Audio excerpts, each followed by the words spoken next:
Hey YouTube, I thought I would do a health check-in. Last time I did one was a month ago. As you can tell, my hair is different. Just another one of those things that I've been doing to try and keep my self-care in check. I dyed my hair and gave some bangs. It is absolutely insane today. Not really feeling things. One of those days. I am featuring one of my absolutely gorgeous, insanely, this plant is taller than, or longer than me. It is called a wandering Jew. It's so beautiful. I love it so much. It gives me so much joy. Yeah, so I thought I would just do a quick health check-in because I didn't really know what else to do this week, and I'm just not really feeling up to making videos, but I want to keep the channel going. I love everybody and all the support, especially those people that watch my videos every week and comment every week. You guys mean the world to me. Yeah, I just look forward to growing the channel. It really helps if you subscribe, like, and comment. I just want to, spread the word about this disorder and, connect with people. Because when I got diagnosed, I was in mad search for answers and connection and to see if other people were experiencing what I was experiencing. And so now that I'm kind of getting the hang of things, it feels good to share. So yeah, I recently saw my psychiatrist, so that is who looks after my functional neurological disorder health. So as of right now, they're kind of treating it as like a mental health issue, so it's kind of hard. I don't see a neurologist, and I don't see a doctor really for this, just a psychiatrist. So I think in different places people would have a neurologist. We don't have neurology in up north here. So yeah, I don't know. It's just, I guess, the way that my symptoms have shown up. They just think that it's a mental health thing, and I think that it's hard to say. That's like an old belief, but there are signs of how my disorder came on, that it's probable from having so much stress, and that's why I had such a bad, I don't know, like it just happened overnight that it got really, really bad. Yeah, I think I might make a video on how, or like what I think triggered my FND. I mean, I won't know for sure. I just, yeah, might share that. Anyways, so I see my psychiatrist every 3 months to kind of manage my health. And it feels kind of weird because I don't know like what to share with her on the subject, because like it makes me think, you share your mental health things with your psychiatrist, so that, or you share even just like if your medication's working. Whereas I feel like this is so much more than just a mental thing. Obviously, like a lot of it is physical health, and I just feel like that's not really her area, so I struggle to know what to share. I have a counselor that goes in with me, and they kind of report back and forth to each other, so I'm trying to become more planned out on what I say, and so I think I'm gonna start off kind of tracking my symptoms every day, and kind of keep that as a record so that I can bring that in and share more, just so that I have a more accurate kind of report to give when I go in. Yeah, so currently I'm on 600 milligrams of pregabalin a day, so that's 300 milligrams in the morning and then 300 at night. Apparently, that's the max dose. I haven't really looked into that, but my psychiatrist said that we can't go any higher on that medication. I don't want to. I originally wanted to go down, but we kind of reviewed that, and that's the medication that has done a lot of work for me, trying to switch me from coming off of clonazepam to pregabalin. That's a replacement because before clonazepam was kind of doing quite well, stabilizing me a bit, but as a lot of people know, it's not a long-term drugs, and that's why I'm weaning off clonazepam. It's been very hard, but pregabalin is supposed to take over.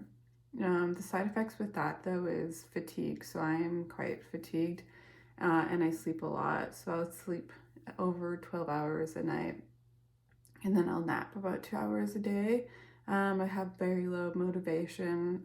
So pregabalin is meant to be like a painkiller, and then it can help with seizures and convulsions, but mainly a painkiller. Um, it's supposed to promote calmness. I don't really notice that. I just feel really tired. But like mentally, like I don't really feel it calms my anxiety that much.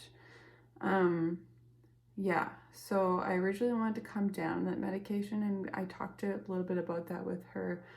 But yeah, like because it has helped me a little bit, that she thinks that the good outweighs the bad, so we're gonna stay with that. So that's kind of hard, and you have to pick and choose whether or not it's worth taking your treatment. So yeah, that's that one. I'm still weaning off clonazepam. I'm now on 3/4 of a milligram, which is great. I started at 3 milligrams a day, and now I'm at 3/4. So I'm almost done my wean. At the end of January, I'll be done. So that'll be really awesome. And then I just went up on my venlafaxine. So I am at, I can't do the math, but I'm taking 75 milligrams plus 37.5 milligrams a day, and I take that in the morning. I haven't noticed a whole lot of change with going up the 37.5 milligrams yet. I do feel kind of spacey sometimes. Memory's kind of a little off, but yeah, definitely really spacey. Not really sure if that medication is helping a whole lot. Still having anxiety and depression, a lot of procrastination and just not motivated. I lose my memory's bad. I lose my train of thought really bad. Yeah. So I'm not really sure about that one. But it was actually quite terrible. When I went, I needed to get that prescription, the venlafaxine, renewed, and I'm really bad for waiting until I have like no medication left and then getting it filled. And I usually hope that they'll fill it the same day, and they couldn't fill it the same day. So I asked, well, can I have an emergency fill? And that's where they just give you like a couple pills until they can refill. So it might be like 1 or 2 days worth of your medication. And she said that like it should be fine to skip a day or two of the meds. And so I ended up going like 3 days without my venlafaxine, and I've been taking it for a couple months now. And they usually tell you not to stop like antidepressants like right just willy-nilly, but the pharmacist told me that it was safe and it was fine, whatever. She was kind of almost rude and like annoyed, and so I was like, whatever. And then I had the worst withdrawal symptoms. It was the third day, and I woke up. I had night sweats all night, and then I woke up and I just felt so hot and so cold at the same time, and I was sweating profusely. Like I did not know what to do with myself. Like I was like, do I take clothes off or do I put clothes on? Like I'm sweating and I'm uncomfortable, and I was crying hysterically, and I just like couldn't think straight, and I just kept getting these like waves like of heat flashes and cold flashes.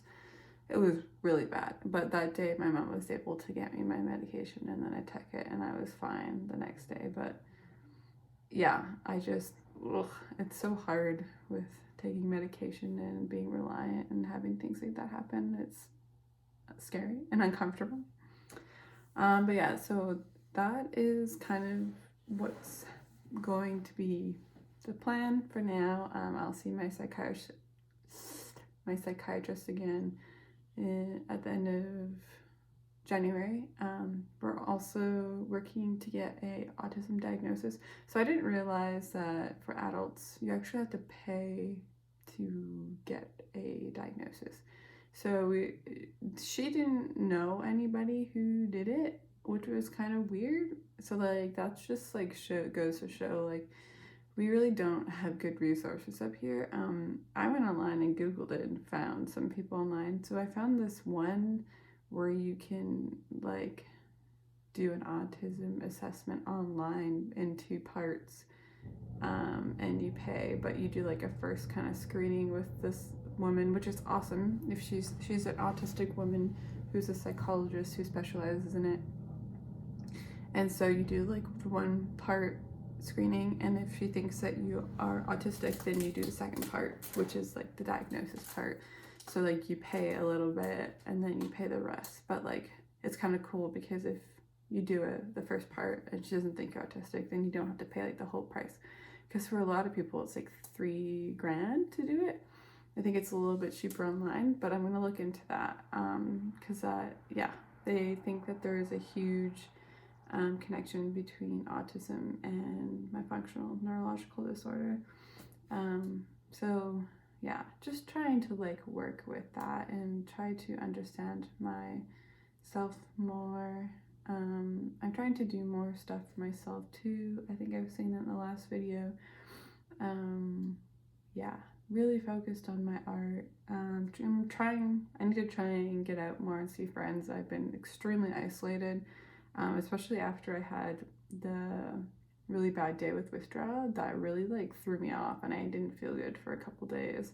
And then I've just been really anxious, I don't know, about that and how I've been feeling. And so, yeah, trying to think if there's anything else to report. I've been like okay with symptoms. I haven't been having many seizures.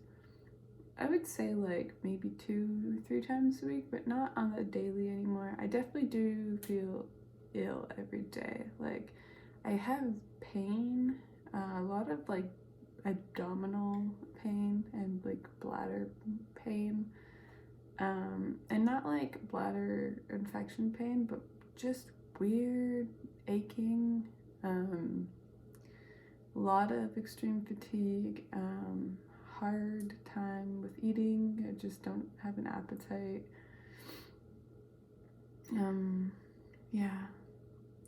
And yeah, getting closer to Christmas, just really not feeling the holidays. I feel really disconnected though, like, I don't know.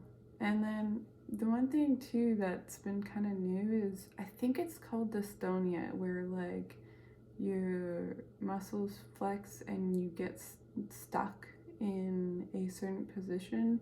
I get it with my left hand a lot, where like my hand will crunch and it will go back, and then, or maybe it's this way, it's one of the ways, but like, and then I won't be able to move it. Like I'll just be stuck like this, and instead of shaking, my muscles like contract really hard, and then I'll just sit there for like, it's like maybe half an hour. I know that there can be like long haul where people can have it for many days, like Evie Meg, I think that's her name.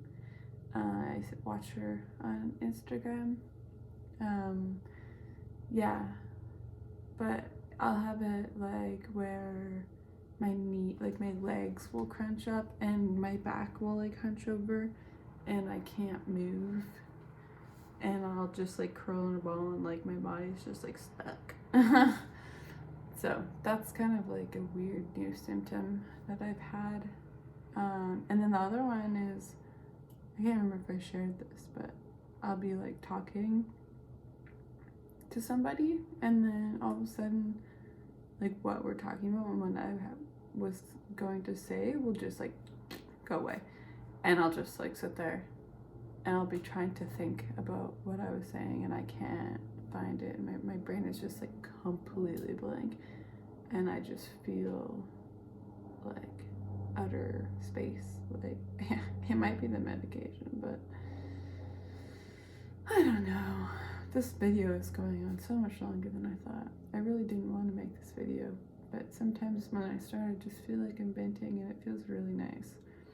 And then you guys watch it and then you talk back to me in the comments, and it just, my heart feels blessed to hear everyone's thoughts and feelings. So yeah, I don't know. I love you all so much. I think that's it for this video. Yeah, I hope you guys enjoy this. My functional neurological disorder content is like the most watched, so I'm definitely really focusing in on that and just sharing my journey and trying to be honest as much as I can. So I hope everyone's having good holidays. We're supposed to decorate our tree next week. I've done most of my Christmas shopping. I just like went one day and got it all done, which was nice. Yeah. Oh, goodness. I'm tired. Okay. Thanks for watching, everybody.